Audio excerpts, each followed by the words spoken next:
If you just look at the world today, it is so easy to feel, well, a little overwhelmed, right? You've got this constant drumbeat of economic anxiety, crazy political division, and all this tension between countries. It can feel completely random, totally chaotic, and just unpredictable. But what if it isn't? What if I told you there's a machine at work? A pattern in all this chaos that's been repeating itself for the last 500 years. Okay, let's dive into this. I mean, this is the question on pretty much everyone's mind. From the economy to politics, it feels like we're just in completely uncharted territory. We're seeing things happen that, well, most of us have never seen in our lifetimes. But one really smart investor believes that to understand today, you've got to look to the past, because what we're seeing, it's not new at all. And that investor is Ray Dalio. Now, after decades of running one of the world's biggest hedge funds, he went on this massive historical deep dive to understand the forces that cause nations and their money to rise and fall. And his conclusion? It's pretty simple. History rhymes. And the chaotic world we're seeing today is actually following a very, very well-worn path. So, Dalio's whole quest really kicked off on August 15th, 1971. Picture this. He's a young clerk on the New York Stock Exchange, and President Nixon gets on TV and says the U.S. is no longer going to convert dollars to gold. Dalio thought, okay, the market's going to crash, but instead, it soared. He realized he'd never seen a currency devaluation before, so he started digging through history books. And what does he find? President Roosevelt did the exact same thing back in 1933, and that taught him something absolutely crucial. The most important events of our lives, they might be new to us, but they have almost certainly happened before. That decision in 1971, it put the entire world on a system of what's called fiat money. And this is a really key concept to get. It basically means our money isn't backed by a physical thing like gold anymore. It's backed by, well, our faith in the government that issues it.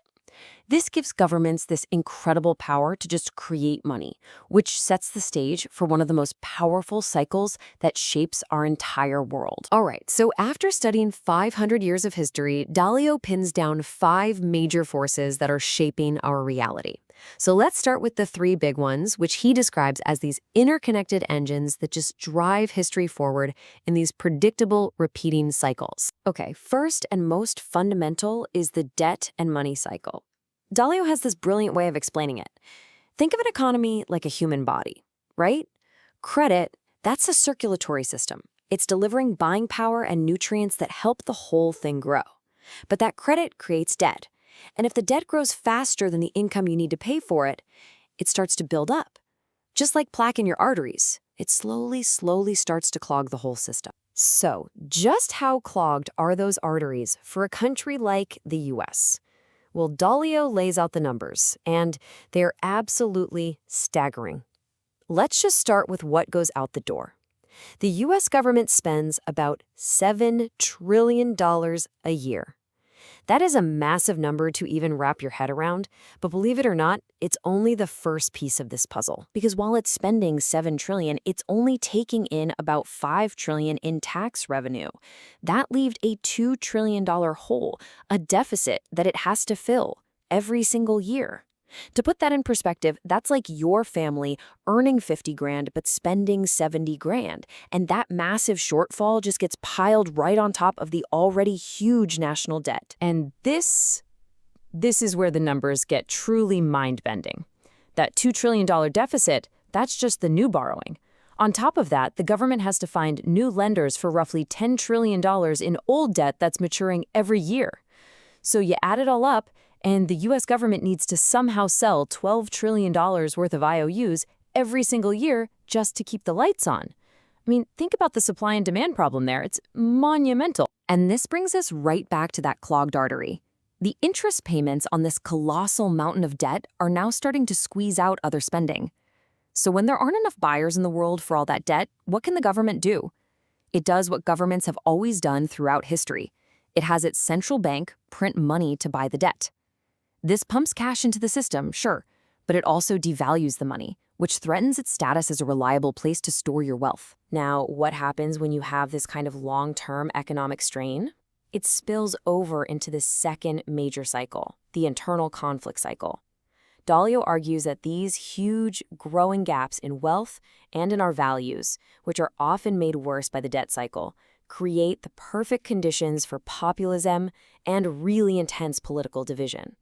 Does any of that sound familiar? Dalio illustrates this with a really stark picture. In one America, you've got the top 1%, places like Greenwich, Connecticut, where you see tech booms and just unbelievable prosperity.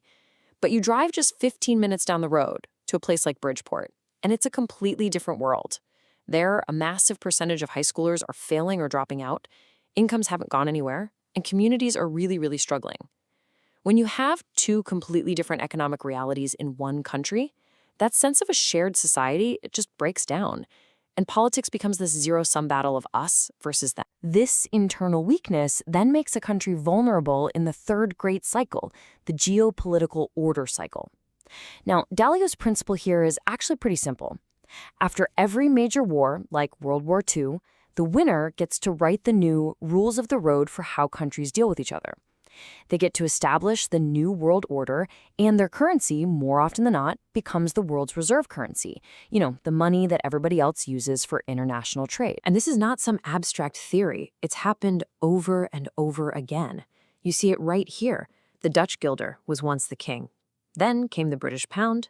And since 1945, it's been the US dollar. But history shows us, crystal clear, that no order lasts forever. Today, the US-led order is facing new challenges from rising powers, most notably China, and that's what fuels all the geopolitical tension we see in the headlines every day. So as if those three massive interlocking cycles weren't enough to deal with, Dalio says we have to layer two powerful wildcards on top of them. And these are forces that can just dramatically accelerate or change the course of history in ways you really can't predict. The first wildcard is acts of nature.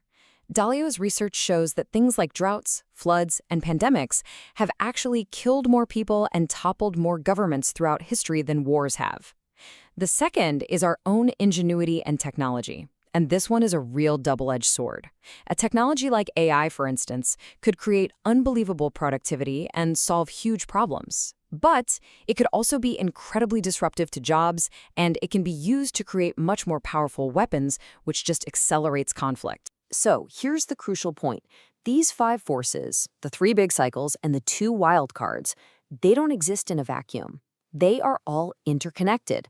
They're constantly influencing each other, and they create this predictable cause and effect chain reaction that has just played out again and again and again throughout history. And this slide just illustrates that chain reaction perfectly. Look how it works. It usually starts with economic problems, like the massive debt we were just talking about. That economic pain leads to deep political and social divisions. That internal fighting weakens the country from the inside, making it lose its competitive edge and its social fabric. And that internal weakness is what makes the dominant power vulnerable to being challenged and maybe even overtaken by a rising external rival. This is the machine in action. So if this pattern is so clear, and if it's repeated so many times, why on earth don't more people see it coming? Why does it always seem to catch us by surprise? Well, Dalio has a really powerful analogy for this. You've probably heard this one before, right? If you throw a frog into a pot of boiling water, it'll jump right out. But if you put that same frog in a pot of cool water and then just slowly turn up the heat 1 degree at a time, it'll just sit there. It will boil to death because it doesn't perceive that slow, incremental change as a mortal threat until it's way too late. And Dalio argues that we are that frog. These great cycles of debt, of internal conflict, of the shifting world order, they typically play out over a full lifetime, something like 75 to 100 years. So we never experience the full cycle ourselves. We're wired neurologically to focus on today's news, this month's problems, this year's election. We completely miss the slow generational tide of history that's actually shaping our world. And the only way to see it is to take a step back and study the patterns of the past. So Ray Dalio is very clear in his belief that all the indicators he tracks show we are on the brink of a major transition, a changing of the world order. Now, he's not predicting doom and gloom, but he is pointing to a very clear pattern of risk and a moment of great change. So the final question really is for you. Now that you have this framework, this new lens for looking at the world, what do you see when you look around?